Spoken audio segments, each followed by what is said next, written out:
So continuing further, what we have over here is we have understood this part of mechanism of shear transfer. Now we will understand a term called as nominal shear stress. Now before we come to nominal shear stress, let us understand one thing. Suppose there is a cantilever beam like this. It's having a point load over here. Now we know that we are trying to find the shear stress on any of this section. We always know that the worst section would be at the support. So in this case, since there is no other load applied, it is only a point load over here. Let us assume that there is no other load over here, not even the self weight. So in that case, any of these sections would be subjected to maximum force, which is equal to F. Now considering any of this section, that cross section looks something like this.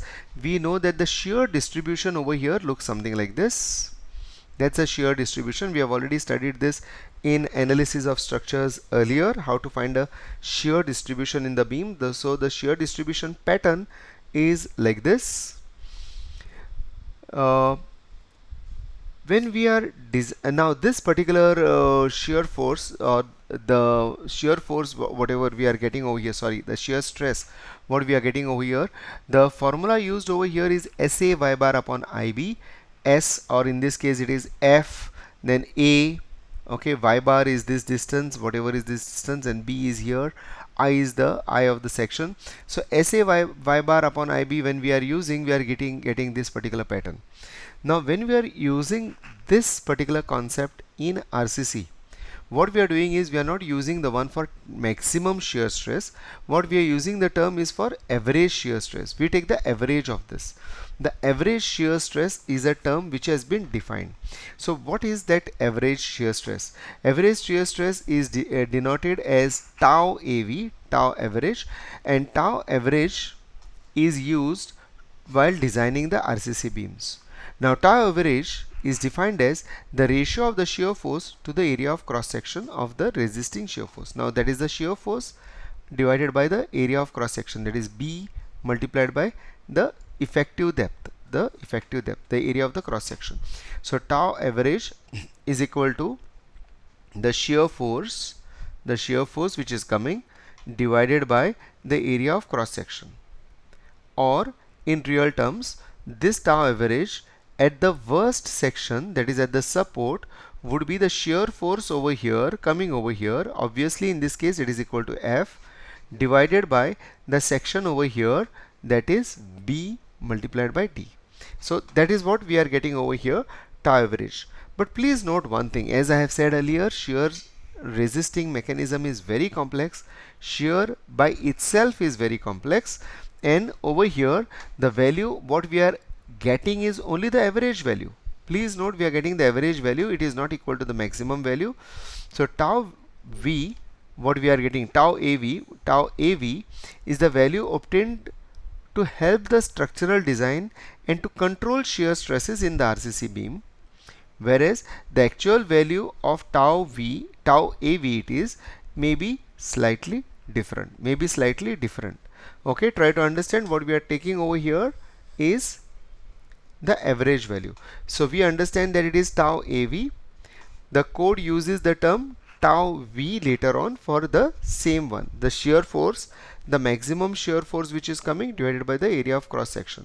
So as per the code, IS 456 2000 clause 40.1, for prismatic members, that is members of same cross section throughout, that is rectangular or T-beam, L-beam, the nominal shear stress tau V, as I said, tau V is defined as VU, that is the ultimate shear force, divided by B into D. There is a mistake over here in the code, that is B into D, where shear force VU is shear force due to the design loads, that is the ultimate shear force or ultimate shear load coming on the beam. B is the width of the member, okay. If it is a T-beam, we will be discussing that it is the width of the web, and D is the effective depth. So it is B into D over there. Another thing which we need to understand when we are designing or when we are undertaking the process of design is what is the critical section, where should we take the shear, where should we understand that the shear is maximum? Now before beginning the design process for flexural shear, one must investigate the critical sections at which shear stress is maximum. It may be maximum either because of the maximum shear force coming over there, or maybe the cross section has changed. So we have to understand this particular fact first. We always understand that if there is a beam given like this, the maximum shear force would be at the support, and it would be, if at all there is a point load given anywhere, the maximum shear force would be between the support and the point load wherever it is, like the way we have seen in the previous beam. Okay, that cantilever beam had a point load, so the shear force becomes maximum in between the support and up to that point load. So we have to understand this fact that the shear force is maximum at the support, and if at all there is a concentrated load applied, so in that case, in that region from the support to the first load, it will be maximum. That is what we understand. So also understand that shear force gradually varies throughout the beam. It may not remain the same. It gradually varies throughout the beam. Now what does the code say about the critical section for shear, where we are supposed to look out for shear? As per the clause 26.6.2 of IS 456/2000, the shears computed at the face of the support shall be used in the design of member at that section, except what has been mentioned down. When the reaction in the direction of the applied shear introduces compression into the end region of the member, sections located at a distance less than d from the face of the support may be designed for the same shear as that computed at the distance d. That means if there is a compression introduced in the end region of the member, in the support region of the member, if compression is introduced, then the code clearly says that you can take the shear at a distance of effective depth from the face of the support. At a distance of effective depth from the face of the support. Please note, this is when there is a compression reaction which is introduced in the end region of the member. Let us see what are the cases which lead us to this. Now this means the critical section is at the distance d from the face of the support when the support reaction in which introduces compression into the end regions, something like this. We know that there is compression on top, there is tension at the bottom, this is freely supported over here. So whenever we have a support like this, a simple support like this, in this case the critical section for shear would be taken as this. It would be taken as this. The loads are applied at or near the top of the member. The load are applied at or near the top of the member. It is applied at or at the top of the member. It is applied at or at the top of the member. That's the member. No concentrated load has been placed between the face of the support and the d and the distance d. From the face of the support to the distance d, there is no concentrated load. There is no concentrated load. There is no concentrated load. In that case, we can take the distance safely as d. Now, what does the code say? The code says that as per the above clause, in such cases, one may design the beam portion between the face of the support and the critical section for the shear force calculated at the critical section. So that is what we need to take care of. So we are supposed to design the beam portion between the face of the support and the critical section for the shear force calculated at the critical place. That means shear force is calculated here and the same shear is presumed to be continuing further. Shear force is calculated at this region at a distance of d, and it is presumed to be prevailing in this region also. That is the meaning of this. Now what are the exceptions? We have said that these are the ones wherein the distance d will be taken. Now when would d not be applicable? This clause is not be applicable, cannot be applied in the following situations. Beams framing into the supporting members in tension, something like this. Say we have a water tank wall, we have a tank wall, we have another floor slab. Now this goes down. Now this is in tension. This is a wall, lengthy wall. Now this over here portion is in tension, so this comes and anchors in tension. Now in this case we cannot take the distance as d, we have to take the critical section as this. When the slab comes and joins in the bottom portion, sometimes we have something called as suspenders. In suspenders also we cannot take the distance as d, but we have to take the face of the beam. Now this is a common sight in the factories. We have a bracket or a haunch, and there is a gantry girder which puts a huge load on this. There is a RCC column and RCC bracket over here. Now in this case, when there is a huge load, we cannot take it at a distance d, but we have to take it at the face of the support. Over here there is one beam, there is another beam. This beam comes and joins somewhere in between, or maybe down also, somewhere down or in between. It does not join over here, this does not give the reaction into the compression zone. Now in this case also we have to take the critical section as the face of this beam and not at a distance d. Or if there is a column and there is a beam and heavy load is put over here, in that case also concentrated load placed within a distance 2d from the face of the support. Okay, that is in this case we are going to take the critical section as this. It has to be taken from the face of the support. Now what are the different types of shear reinforcement? Shear reinforcement is sometimes called as web reinforcement also. Now as per IS 456, we have three types of shear reinforcements. We have the vertical stirrups, we have inclined stirrups, and we have bent up bars. We can use any of these three ways of reinforcing or taking care of shear. Now remember, these are not the only three things which are available throughout the world. Outside India, there are other mechanisms also in place to take care of shear, but our IS code does not accept those things, so those have not been described over here. Now what is a vertical stirrup? Now when you see over here this green loop, vertical stirrups, also known as stirrups, are the rectangular loops of steel bars placed perpendicular to the longitudinal reinforcement, that is a tension or flexural reinforcement. Normally they are standing like this. Now what are inclined stirrups? Inclined stirrups are exactly same as vertical stirrups, but they are inclined. They are not standing like this, they are inclined at 45 degrees. Sometimes slightly different from 45 degrees, but most often it is 45 degrees. And then finally the third one is the bent up bars.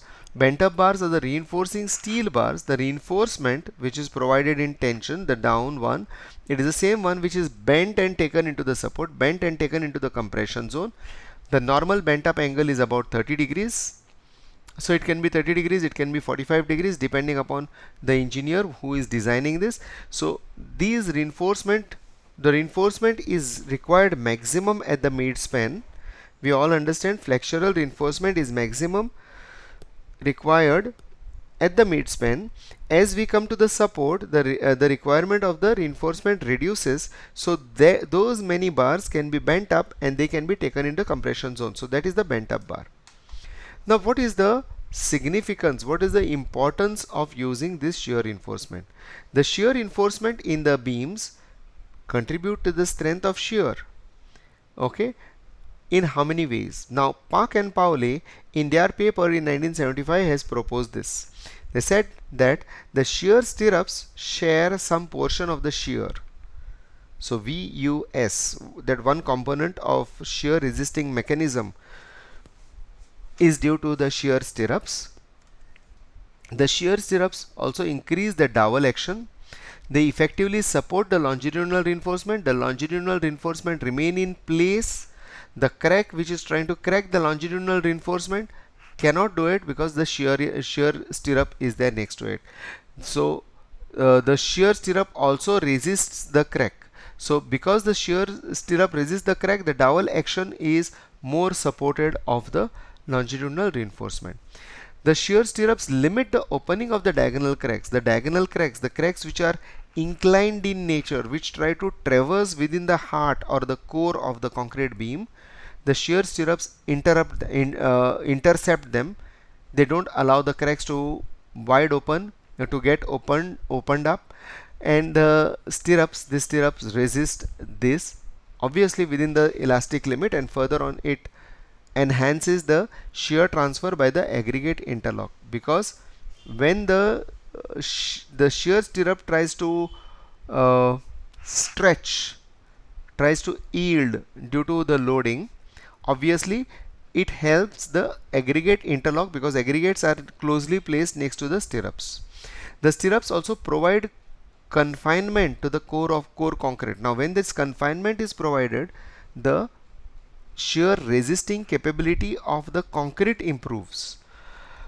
The shear stirrups prevent the reduction of bond strength also, because in the anchorage zones the splitting cracks which would develop would be reduced. So splitting cracks get reduced, the anchorage zone becomes better, so the bond strength reduction is less. The stirrups also control the flexural tensile stresses developed in the concrete below the neutral axis by means of truss action. As I said earlier, truss action is the one which takes care of shear. Truss analogy, that's what I had said. Now due to this truss action, it controls the flexural tensile stresses also. Now we are looking at the inclined stirrups over here. As per the research done by Leondart and Walter in 1964, the research said that the best amongst the three, that is the vertical stirrups, the inclined stirrups and the bent up bars. The best among these three are the inclined bars, the inclined stirrups.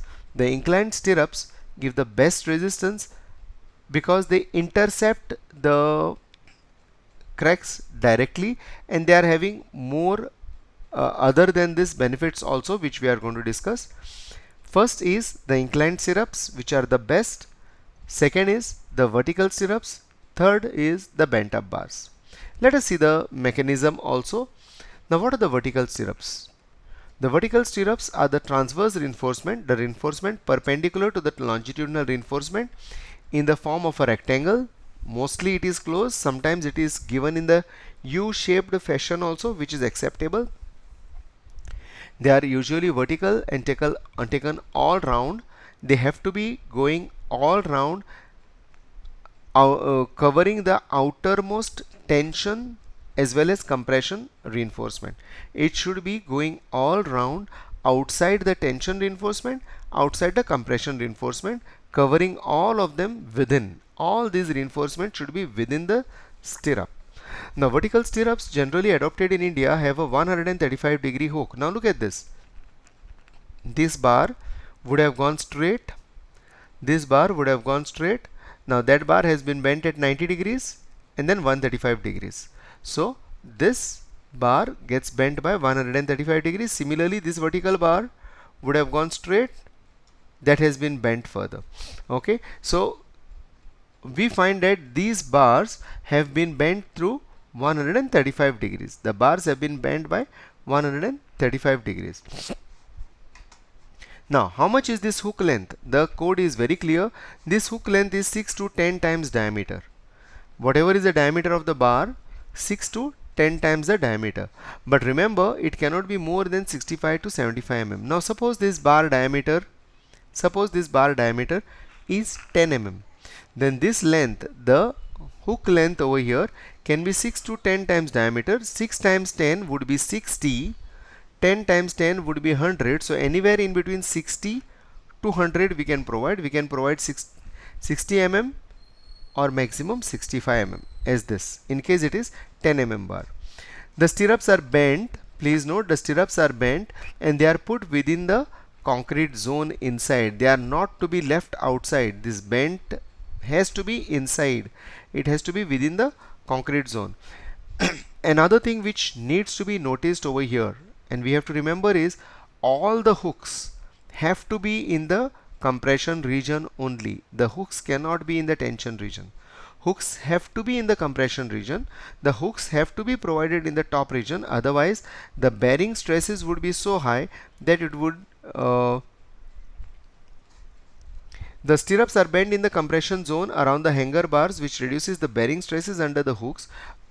Otherwise the bearing stresses would be too high, leading to the crushing of concrete and tearing out of stirrups. The stirrups would be torn apart. The stirrups should never be put over here, because of the tension this could be ripping apart, this would be moving out apart. Another thing which we need to understand is these are always alternated. One is in this direction, second one is in this direction. So these stirrups are always hooked within the concrete, always in the compression zone, and alternate, one this side, one this side. Please remember that part. Now the next one is the bent up bar. Now this is the main beam reinforcement. We know that at the midspan we require so much steel, say 3 bars, but at the support we don't require 3 bars, because at the support the bending moment goes on reducing drastically. The amount of bending moment would be very less, and if the bending moment is very less, we would require very less steel. So what we understand is, out of 3 bars, maybe 1 bar is not necessary over here. So 1 bar is bent like this. 1 bar is bent like this. Now this bar which is bent, this bar is capable of resisting shear. So this bar is called as the bent up bar. Now as per Prakash Rao, who has done the research and put his paper in 1995, these bent up bars have following disadvantages. The shear crack which is initiated over here may not be intercepted by this 1 bar. Okay, 1 bar or 2 bars or whatever, just providing 1 bar or 2 bars over here may not be enough to intercept the shear crack over here. Another thing is, when few reinforcing bars are bent up, the balance reinforcement continuing in the tension zone could be subject to higher stresses. Look at this. This over here at the midspan we have lot of steel, over here we have less steel. So in case of loading there could be high stress coming on these bars. Okay, that obviously depends upon the design, so there could be more stress coming on this bar. Then also what happens is, there are chances of web cracking, the web of the beam cracking due to the concrete being subjected to splitting forces at the bends. Wherever the bends occur, okay, wherever the bends are there, this is the force is in this direction, force is in this direction, so component goes like this. Over here also component goes like this. So over here and here there could be stresses generated, because of which the web could be cracking. The bent up reinforcement, look at this, this is the support, this is the main steel at the midspan. From here the bars are bent, next 2 bars are bent here, and only 2 bars go in the support. There were 6 bars over here. First, after some region 2 bars have got bent up, then another 2 bars have got bent up, and then the 2 bars continue up to the support. Now these bent up bars necessarily do not confine the concrete the way the stirrups confine the concrete. So that also is a disadvantage. Now when few reinforcing bars are bent up, the balance flexural reinforcement continuing in the tension zone could result in shifting the neutral axis upwards, which can cause wider cracks. Look at this. Over here we have 6 bars of reinforcement. Over here we have 4. Over here we have 2. Obviously, if suppose this was a balanced section, this obviously is a under reinforced section, because the area of steel over here is much lesser. So obviously the neutral axis over here would be much higher than as compared to this. When the neutral axis is higher, obviously the tension zone created below the neutral axis cracks up. That is not healthy for shear. When the tension zone has cracked up, the shear resisting capability of uncracked concrete reduces. So that is not very healthy for the shear resistance. Also these bars, the bent up bars, do not tie up the compression flange, the compression portion, and the tension portion. What happens is, from here the bar goes here, but from here to here the tying does not happen. Now that's exactly the reason why, understanding that there are so many disadvantages in bent up bars, the IS code 456/2000 clearly says that whatever may be the capability of the bent up bars, consider that the bent up bars are capable of resisting only 50% of the load of the shear force to be resisted by the shear reinforcement. The bent up bars, whatever is their capability, how much ever force they may be resisting the shear force and shear stress, they may be resisting. The IS code clause 40.4 says that stirrups have to be provided, and the capacity of these bent up bars should be considered only as 50% of the overall shear force resisted by the reinforcement. It cannot be more than that. So there is a limitation put up on the bent up bars because of these things. Now, what about the inclined stirrups? Inclined stirrups, as I have said, they are similar to the vertical stirrups. Only thing is that they are at 45 degrees to the longitudinal reinforcement. Unlike the bent up bars, they can be packed at whatever spacing we want. We can go on packing. They are very good in tackling or intercepting this diagonal crack. The diagonal crack will not be traversing further because this stirrups are there over here. They will be taking care of that. They confine the concrete within the insides of it. That is also very good. They are efficient in tying the top and the bottom. They tie the top and the bottom all the places. It is observed that in resisting the shear cracks, the inclined stirrups are more efficient than all other shear reinforcements as they are placed perpendicular to the cracks. But in reality, they are too difficult to be fabricated because this is an incline. We need to know the incline depth. For the vertical, it is directly this depth. Over here, this has to be calculated, the inclined one. Okay, and not only that, placing and tying becomes extremely difficult. Placing, tying, keeping them in position up to the time of concreting, then vibrating, it becomes extremely difficult. Extremely difficult. Not only that, during the earthquake loading, the seismic loading, whenever there is shear reversal of shear force, the shear force may not be effectively transferred by this from this side to this side. The shear force transfer or the force transfer would not be very efficient in this. Now, because of all this and more because of the fabrication and construction problems, the structural engineers go to the second choice, which is the best. That is the vertical stirrups. That's why universally at most of the sites on most of the projects, vertical stirrups are provided. Vertical stirrups remain as the best choice of the engineers. So we find that the vertical stirrups is the ideal choice of the structural engineers because bent up bars are not so efficient. Inclined bars are the most efficient but most difficult to be provided at the workplace, at the site.